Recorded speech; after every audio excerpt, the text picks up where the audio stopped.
Hello friend, स्वागत है आपका एनक्यू स्टडी यूट्यूब चैनल पर।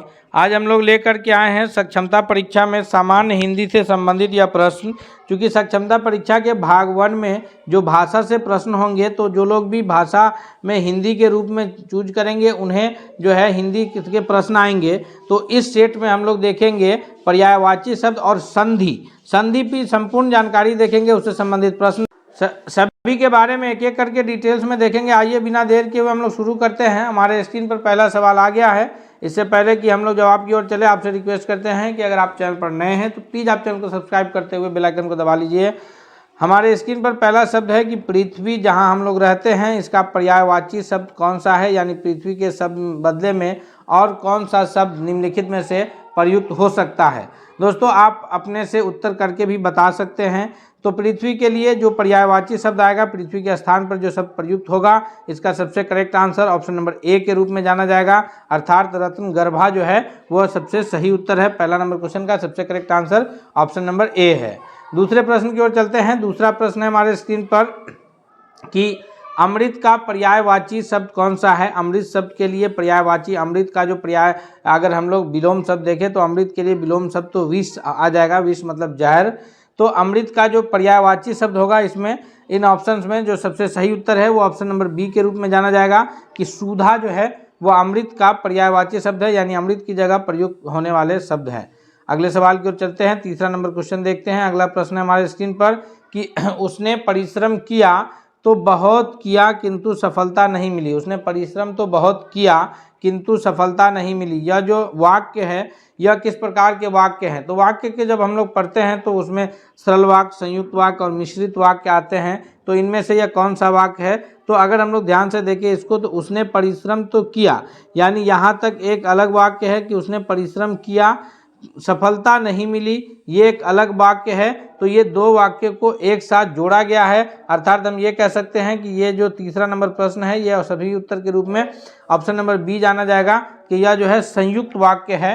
नेक्स्ट सवाल की ओर चलते हैं। अगला क्वेश्चन है कि तुलसीदास ने कहा कि विनाश काल में मनुष्य की बुद्धि भ्रष्ट हो जाती है। जी हाँ दोस्तों, इसका सही प्रश्न का जो सबसे सही उत्तर होगा कि तुलसीदास ने कहा कि विनाश काल में मनुष्य की बुद्धि भ्रष्ट हो जाती है। इसका जो यहाँ पर अगर ध्यान से देखा जाए तो ये एक मिश्रित वाक्य है, यानी संयुक्त नहीं कह सकते हैं। यहाँ पर जो तुलसीदास जी का जो कथन है उसे जो है इसमें क्या किया गया है, मिश्रित करके एक वाक्य बनाया गया है। तुलसीदास जी का कथन है कि विपरीत मनुष्य की बुद्धि भ्रष्ट हो जाती है, विनाश काले विपरीत बुद्धि।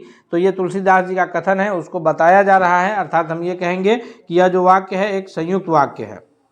क्वेश्चन नंबर 5वां है कि अनुशासनात्मक कार्रवाई की प्रक्रिया के फलस्वरूप पद से नीचे उतरना।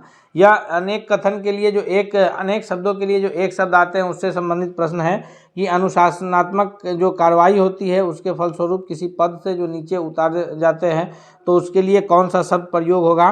पदोन्नति, पदोन्नति, पदावधि या पदावनति। तो इसका जो सही उत्तर होगा 5वां का ऑप्शन नंबर डी होगा कि पदावनति शब्द जो है उसके लिए प्रयुक्त होते हैं। क्वेश्चन नंबर 6 है कि किस शब्द में उपसर्ग नहीं है, यानी उपसर्ग जो है इस 6ठे नंबर क्वेश्चन में कौन से शब्द में नहीं है। किस शब्द के शुरू में कोई ऐसा शब्द नहीं जुड़ा है जिससे उसके अर्थ में कोई परिवर्तन आ रहा है। तो अगर हम लोग ध्यान दें कि किसी भी शब्द में, इन तीनों में, तो यहाँ पर जो है इसमें 6ठा का जो करेक्ट आंसर बनेगा ये ऑप्शन नंबर डी होगा कि ओढ़ना। जैसे भाव के आगे प्रभाव है, जय के आगे पराजय है, तो इन सब में उपसर्ग लगा हुआ है, लेकिन ओढ़ना जो शब्द है वो उपसर्ग रहित शब्द है।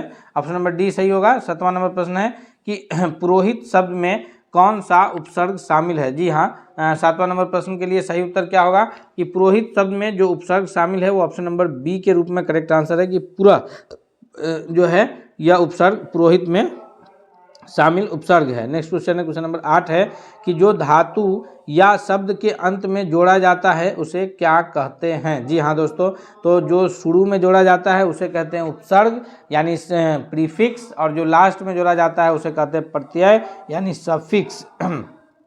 उपसर्ग को इंग्लिश में कहते हैं सफिक्स, और इसको कहते हैं उपसर्ग को कहते हैं प्रीफिक्स और इसको कहते हैं सफिक्स। तो याद रखेंगे हम लोग शब्द के अंत में जोड़ा जाने वाला पूछा जा रहा है तो प्रत्यय होगा। 8वां का option number D correct answer होगा। नेक्स्ट क्वेश्चन है क्वेश्चन नंबर 9 है कि दो वर्णों के मेल से उत्पन्न होने वाले जो विकार है उसे क्या कहते हैं?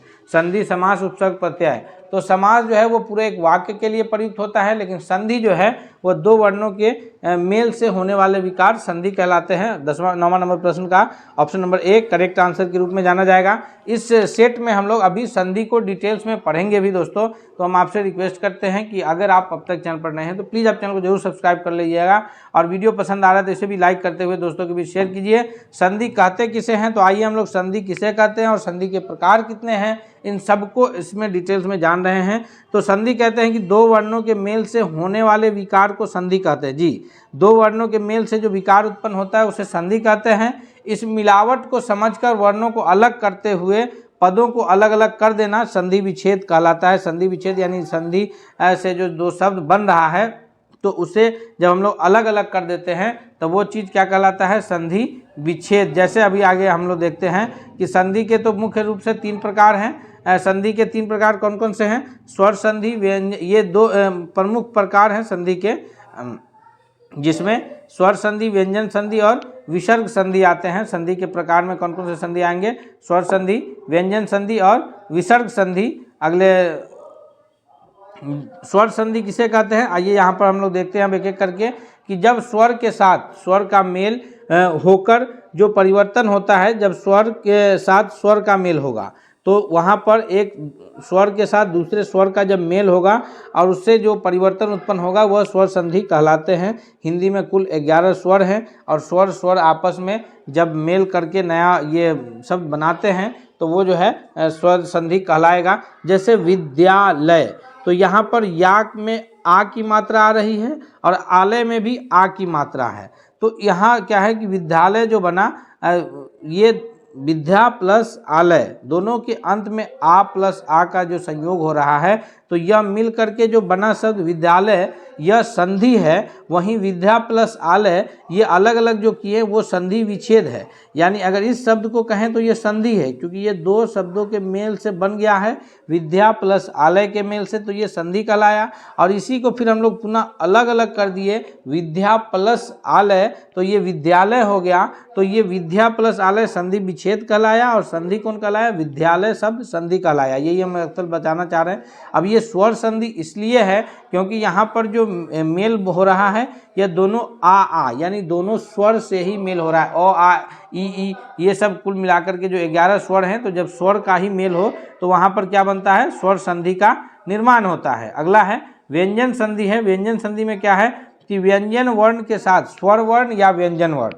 दोनों में कोई भी, जब एक और व्यंजन वर्ण हो और दूसरी ओर स्वर वर्ण या व्यंजन, दोनों में से कोई अगर आ जा रहा है तो वहाँ अथवा स्वर वर्ण के साथ व्यंजन वर्ण के मेल से उत्पन्न जो विकार होगा वो व्यंजन संधि कहलाएगा। यानी एक स्वर दूसरा व्यंजन, या दोनों व्यंजन, या पहला स्वर दूसरा व्यंजन, इस प्रकार से अगर कोई ये उत्पन्न हो रहा है, विकार उत्पन्न हो रहा है, तो वह विकार व्यंजन संधि के रूप में जाना जाएगा। याद रखिएगा, स्वर संधि व्यंजन संधि हम लोग देख रहे हैं कि अगर स्वर का है विकार तो स्वर संधि कहलाएगा, और अगर स्वर और प्लस व्यंजन का विकार है तो वहाँ पर जो है जैसे यहाँ दिक प्लस अंबर, दिगंबर, दिक प्लस अंबर, यहाँ क और फिर अ, तो यहाँ 2 स्वर, एक स्वर और एक व्यंजन का विकार है, तो इससे बना दिगंबर। दिगंबर शब्द जो है यह संधि है और दिक प्लस अंबर उसका विच्छेद है। लेकिन संधि किससे हो रहा है? एक व्यंजन और एक स्वर अक्षर से हो रहा है, तो यहाँ पर हम इसे व्यंजन संधि के रूप में जानेंगे। अभी प्लस शेक, अभिषेक,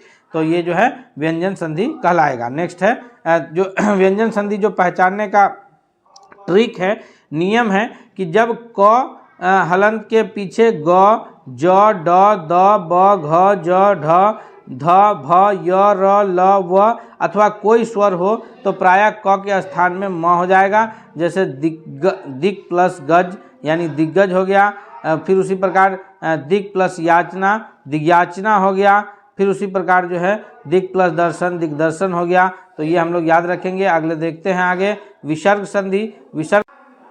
विसर्ग संधि, जब विसर्ग के साथ स्वर या व्यंजन आ जाए तब जो परिवर्तन होता है तो वह संधि जो है विसर्ग संधि के नाम से जाना जाता है। क्या है क्वेश्चन कि जब विसर्ग के साथ, किसके साथ, जब विसर्ग के साथ स्वर या व्यंजन आ जाए और जो उसके आने के वजह से परिवर्तन उत्पन्न होगा तो वह परिवर्तन क्या कहलाएगा, वह परिवर्तन कहलाएगा विसर्ग संधि। जैसे यहाँ पर मनः प्लस अनुकूल, क्या है, मनः प्लस अनुकूल, यानी यहाँ विसर्ग आया और मनोकूल हो गया तो ये विसर्ग संधि के शब्द है। नि प्लस पाप, निष्पाप, यह विसर्ग संधि के शब्द है। तो संधि के मुख्य रूप से 3 प्रकार हो गए, फिर अलग अलग सभी के प्रकार हैं, स्वर संधि, व्यंजन संधि और विसर्ग संधि, फिर इसके अलग अलग प्रकार हैं। तो इसको तीनों को हम लोग देख लिए। स्वर संधि, स्वर स्वर के मेल से जो संधि बनेगा स्वर संधि, स्वर प्लस व्यंजन या व्यंजन व्यंजन, स्वर प्लस व्यंजन या व्यंजन व्यंजन, या फिर व्यंजन प्लस स्वर, यानी एक व्यंजन किसी भी रूप में शामिल होना चाहिए, उस विकार से जो संधि बनेगा वो कहलाएगा व्यंजन संधि। और फिर विसर्ग के साथ स्वर का संधि बने या व्यंजन का संधि बने, उस संधि को कहेंगे विसर्ग संधि। अगला प्रश्न की ओर चलते हैं। विसर्ग संधि पहचानने का ट्रिक है कि ई या उ युक्त अक्षर के सामने अगर विसर्ग हो तो उसके पीछे क, ख या प, फ आए तो विसर्ग को स्व में बदल जाता है। जैसे नि प्लस कृति निष्कृति हो गया, नि प्लस खुल निष्खुल हो गया, तो ये विसर्ग संधि को पहचानने का ट्रिक है। अगला है प्रश्न है हमारे स्क्रीन पर 10वां नंबर प्रश्न कि दयानंद में प्रयुक्त संधि का नाम बताइए। यानी दयानंद जो शब्द है इसमें कौन सी संधि प्रयुक्त की गई है, गुण संधि, दीर्घ संधि, व्यंजन संधि या यन संधि। तो इस 10वां नंबर प्रश्न का जो करेक्ट आंसर है दोस्तों ऑप्शन नंबर बी के रूप में जाना जाएगा कि इसमें जो संधि प्रयुक्त की गई है वह दीर्घ संधि है। नेक्स्ट क्वेश्चन है, क्वेश्चन नंबर 11 है कि दयानंद में कौन सी प्रयुक्त संधि है, सेम क्वेश्चन है। क्वेश्चन नंबर 11 का भी वही आंसर आ जाएगा, यानी ऑप्शन नंबर बी के दीर्घ संधि। अगले सवाल की ओर बढ़ते हैं हम लोग। 12वां नंबर प्रश्न है कि सदैव में प्रयुक्त संधि का नाम क्या है। जी हाँ दोस्तों, सदैव में जो प्रयुक्त संधि है वो कौन सा है। 12वां नंबर प्रश्न का जो करेक्ट आंसर होगा वो ऑप्शन नंबर बी के रूप में जाना जाएगा, यानी कि इसमें जो सदैव संधि है, सदा प्लस एव सदैव के रूप में जो बनेगा, तो यहाँ दोनों स्वर स्वर का मेल हो रहा है, अर्थात ये स्वर संधि के रूप में सदैव जाना जाएगा। नेक्स्ट क्वेश्चन है, क्वेश्चन नंबर 13 है कि इनमें से कौन स्वर संधि का उदाहरण नहीं है। जो ऑप्शंस है हमारे पास संयोग, मनोहर, नमस्कार और पवन। तो ध्यान से देखिए, तो पवन में जो है, बाकी इसमें संयोग, तो संयोग में, फिर मनोहर में मनो प्लस हर, और नमस्कार में, इन सभी में जो है स्वर संधि का ये है। लेकिन ऑप्शन नंबर डी जो है पवन, जिसमें स्वर संधि का विकार नहीं है, ऑप्शन नंबर डी इसलिए करेक्ट आंसर होगा। क्वेश्चन नंबर 15 है कि इत्यादि का सही संधि विच्छेद कौन सा है। इत्यादि का सबसे सही संधि विच्छेद इनमें से कौन सा होगा। 14वां नंबर प्रश्न का अगर हम लोग ध्यान से देखें तो इति प्लस आदि इत्यादि, यानी ऑप्शन नंबर डी सबसे सही उत्तर है। दोस्तों हम आपसे रिक्वेस्ट करते हैं कि अगर आप अब तक नए हैं तो प्लीज़ आप चैनल को सब्सक्राइब करते हुए बेल आइकन को दबाइए, और साथ ही साथ वीडियो पसंद आ रहा है तो इसे लाइक करते चलिए। क्वेश्चन नंबर 15 है कि निरर्थक का सही संधि विच्छेद कौन सा है। निरर्थक का सबसे सही संधि विच्छेद कौन सा है, तो इसका जो सबसे करेक्ट आंसर है 15वां नंबर प्रश्न का वो ऑप्शन नंबर सी के रूप में जाना जाएगा कि निह प्लस अर्थक निरर्थक, यानी इसका सबसे सही क्या है, ऑप्शन नंबर सी है, ये सबसे करेक्ट आंसर है। वृक्ष से पत्ते गिरते हैं इस वाक्य में से किस कारक का चिन्ह है। वृक्ष से पत्ते गिरते हैं इस वाक्य में जो से है वह किसका विभक्ति चिन्ह है। तो इस 15वां नंबर प्रश्न का जो से वृक्ष से पत्ते गिरते हैं, यहाँ पर अलग होने की स्थिति का पता चल रहा है, अर्थात 15वां नंबर क्वेश्चन के लिए ये सबसे सही उत्तर क्या हो जाएगा, वह हो जाएगा आपादान कारक, क्योंकि आपादान कारक का जो विभक्ति चिन्ह है वो कौन सा है, से, लेकिन किस अर्थ में है, अलग होने के अर्थ में है।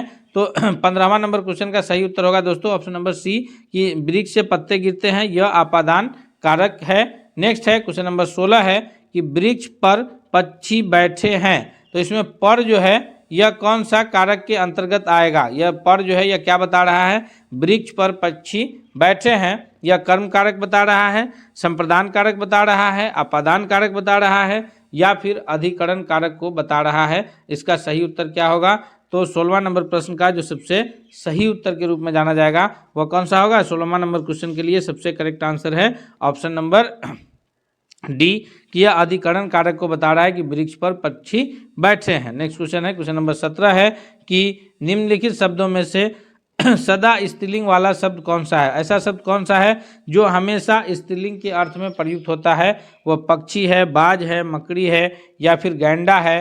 तो इस 17वां नंबर क्वेश्चन का जो करेक्ट आंसर होगा, जो सदा ये के रूप में प्रयुक्त होता है, वह ऑप्शन नंबर ए है कि पक्षी जो है वो सदा, चाहे वो नर पक्षी हो या मादा पक्षी हो, लेकिन शब्द पक्षी जो है वो ऐसा पक्षी है वो सदा जो है सॉरी सदा ये के रूप में यानी स्त्रीलिंग के रूप में पक्षी शब्द प्रयुक्त होता है, इस्तेमाल होता है। अगले सवाल की ओर बढ़ते हैं हम लोग।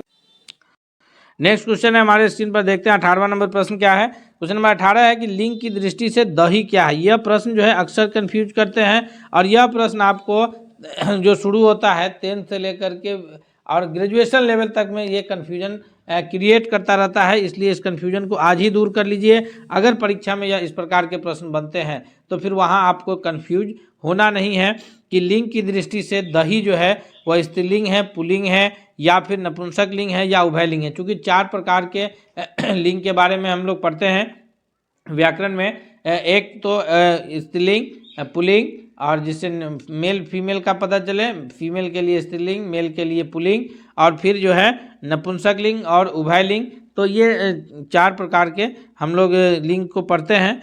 इसका 18वां का जो करेक्ट आंसर है वो ऑप्शन नंबर बी है कि दही जो है वह पुल्लिंग होता है, यानी ऑप्शन नंबर बी जो है सबसे सही उत्तर होगा। नेक्स्ट क्वेश्चन है, क्वेश्चन नंबर 19 है कि निम्नलिखित में से कौन सा शब्द स्त्रीलिंग है, यानी किस शब्द से स्त्रीलिंग होने का बोध हो रहा है। उत्साह, चक्रव्यूह, मृत्यु और संकल्प, इनमें से किस शब्द के द्वारा जो है ये पता चल रहा है कि वह शब्द जो है वह स्त्रीलिंग है। 19वां नंबर प्रश्न का सबसे सही उत्तर के रूप में जाना जाएगा दोस्तों कि मृत्यु जो है वह इससे स्त्रीलिंग शब्द होने का पता चल रहा है, अर्थात 19वां नंबर क्वेश्चन का correct answer option number C के रूप में जाना जाएगा। दोस्तों हिंदी से संबंधित हम लोग सभी महत्वपूर्ण प्रश्न जो व्याकरण से संबंधित होंगे तथा हिंदी की पुस्तकों से जो संबंधित होंगे उसे भी हम लोग एक एक करके देखेंगे। आप हमारे चैनल के साथ बने रहिए, चैनल को सब्सक्राइब करके बेल आइकन को दबा लीजिए ताकि कोई भी अपडेट्स आएगा तो आपको सबसे पहले मिल जाएगा। अगले सवाल की ओर बढ़ते हैं। क्वेश्चन नंबर 20 है कि निम्न वाक्यों में से किस वाक्य में सर्वनाम का अशुद्ध रूप प्रयोग हुआ है। तो सर्वनाम कहते किसको हैं? सर्वनाम कहते हैं कि जो संज्ञा के स्थान पर प्रयुक्त होने वाले शब्द जो है वो सर्वनाम के रूप में जाने जाते हैं। इन सभी वाक्यों को पढ़ना है और इसमें देखना है कि कौन से वाक्य में जो है अशुद्ध रूप का प्रयोग है। वह स्वयं यहाँ नहीं आना चाहती, यहाँ पर, या फिर आपके आग्रह पर मैं दिल्ली जा सकता हूँ। यहाँ पर आपके, मैं, ये सारे शब्द जो है ये सर्वनाम है। जैसे वह, तो ये सर्वनाम है। मैं तेरे को एक घड़ी दूंगा, और डी है कि मुझे इस बैठक की सूचना नहीं थी। यहाँ मुझे, मैं, ये सभी जो है सर्वनाम है। लेकिन अगर हम लोग इसमें देखें ध्यान से कि कौन से सर्वनाम में जो है वाक्य में सर्वनाम का अशुद्ध रूप प्रयोग है, तो मैं तेरे को, तो यहाँ पर मैं तो सर्वनाम का शुद्ध रूप भी है, लेकिन तेरे यह कोई सर्वनाम नहीं है व्याकरण के हिसाब से, अर्थात करेक्ट आंसर जो अशुद्ध रूप वाला ये सर्वनाम प्रयुक्त हुआ है वो ऑप्शन नंबर सी जाना जाएगा कि मैं तेरे को एक घड़ी दूंगा, यह करेक्ट आंसर है। दोस्तों इस वीडियो में, आज के इस क्लास में हम लोग जो है ये समास और कारक, हम उम्मीद करते हैं कि समास और कारक हमारा कवर हो गया है। इससे संबंधित अगर प्रश्न बनते हैं तो किसी भी प्रकार के प्रश्न बनेंगे तो हमसे परीक्षा में नहीं छूटेंगे। हम अगले सेट के साथ जल्द हाजिर होंगे। मिलते हैं अगले सेट के साथ, तब तक के लिए धन्यवाद। पहला सेट हिंदी का इसी वीडियो के डिस्क्रिप्शन में लिंक मौजूद है, आप यहाँ से भी उसे देख सकते हैं। बहुत बहुत धन्यवाद।